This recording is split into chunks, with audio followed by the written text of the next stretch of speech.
In India, most of the children don't get education. Handicapped children, they don't get education. And because they don't get education, they go into the streets and they beg the people, collect money from them for their daily livelihood. They think disability is a curse of God. So they think nothing can be done about it. They don't even try to go to doctors for treatment. They say, you should respect God's view.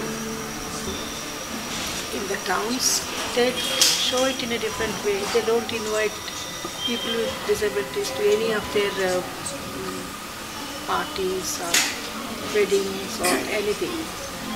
And they don't easily make friends with them. They feel so embarrassed even to talk with them.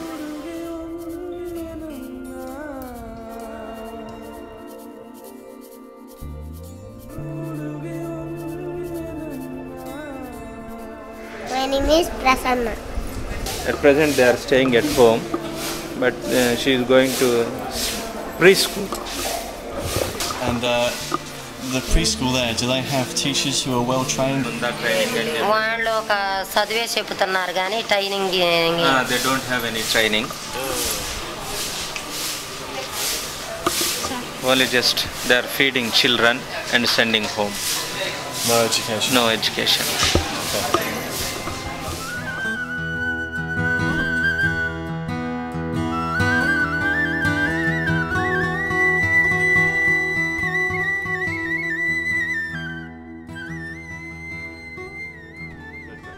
We're from an organisation called Through the Roof. We believe that everyone is made in the image of God and that every child, whether they're disabled or not, is entitled to an education and to fulfil their potential. A team from Through the Roof's Integrate Youth programme went on a short-term trip to 2 different areas in India to provide training and support for local teachers.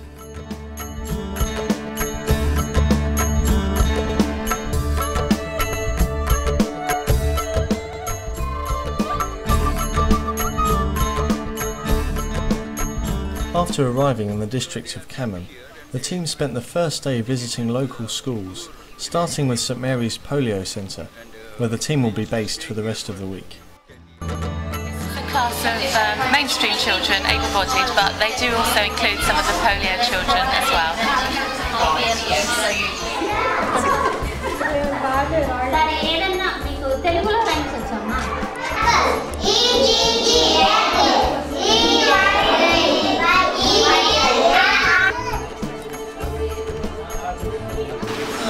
Madam, this is also adult boys group, and we are teaching here also vocational training, candle making. They are making candles and chalk pieces, phenol making. Right, yes, so that can be sold. Yes. We've been visiting this special needs school and we found lots of groups of children. A lot of them are making things so that they can eventually learn skills to earn a living, and they make candles, envelopes. Some of the girls learn to embroider, and so that saris eventually can be decorated. So they're learning social skills in the afternoon, and in the morning they'll do their academic studies.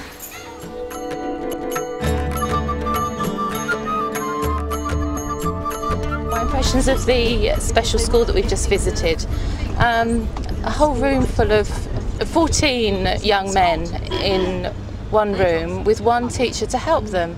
I'm used to that sort of disability and I'm used to that sort of age group, but for us 14 people like that, we would have 10 members of staff in there and a much larger room and lots of resources to help them do what we want them to learn. So that was hard to see, that they really want to do so much, but they just need some more trained staff in there. They need the money to employ more people.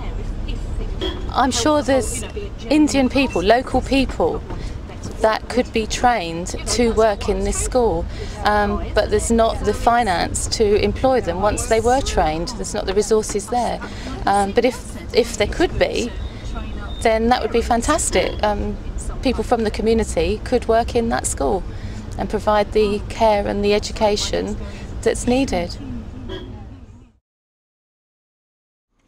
We're here to train teachers to include disabled children in education programmes. So we've come to St Mary's Polio Centre in the rural district of Camham. We're a bit anxious, but we're also excited about the 3 days of training planned ahead of us. What we are doing as a team, we are coming and we want to bless you, we want to encourage you as teachers. You have such an important role to help disabled children, differently abled children, to help those children to reach their full God-given potential. So we come to serve you and to encourage you today. Each training day included teaching the value of disabled people from a biblical perspective, as well as workshops where teachers could learn hands-on skills to take back to their classrooms.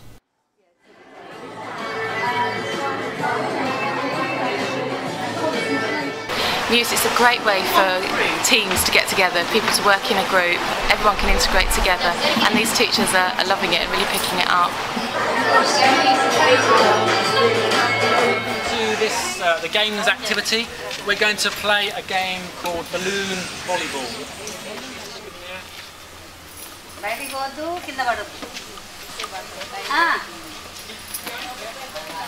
It's good for people to have opportunity to use a parachute because you don't know how good it is until you've tried it, and these teachers are trying the parachute, some of them for the first time, and are really enjoying themselves, and it can be used so much with children of all abilities.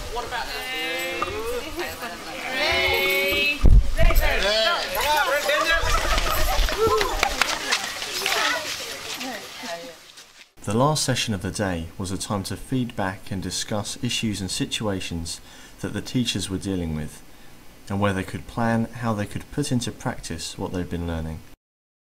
Okay, the teachers are now in 3 groups discussing some of the problems that they face and some of the ways to solve them.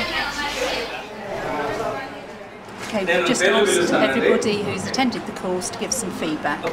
Good things, things that are unhelpful, and something to take away with them. Good things have been written so far.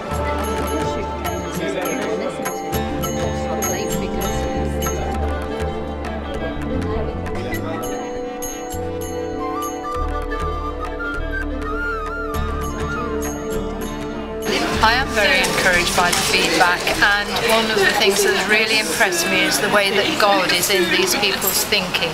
And one of the things on here says God is great, and it's only through Him that we can move forward in our work with disabled children. Abigail, one of the team members, has Asperger's syndrome. Abigail's role on the team was to be an inspiration to the teachers at the training course and to be a role model to other young people in her situation. Yeah, it's great to see that the teachers are getting some support, because when I was at secondary school and still at college, they teachers have had training and they know about Makaton, they know what to do, behavioural management and that sort of thing, and so it's great to see the teachers here having fun, enjoying themselves, at the same time learning, so they can be an inspiration to the kids that they're working with.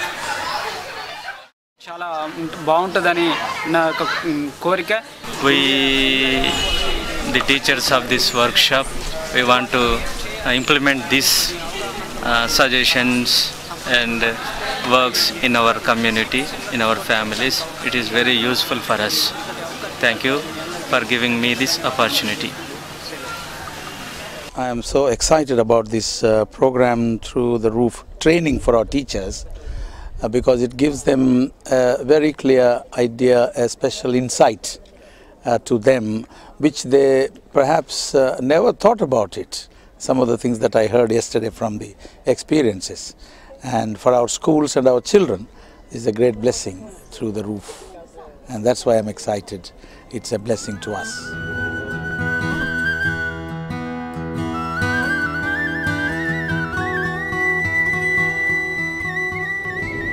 just been thinking about this trip, and it's been an amazing trip. And what we've done, we've trained over 100 teachers and head teachers and community workers, and that's been great. And if just 5 disabled children get an education because of the training that we've done for each teacher, that means we've helped 500 disabled children just on this trip.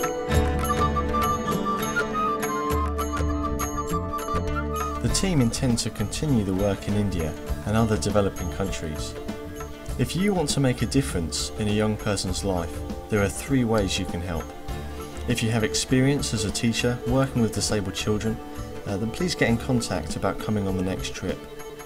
As a charity, the work in India and other parts of the world could not continue without generous donations, so if you can afford to, please give generously.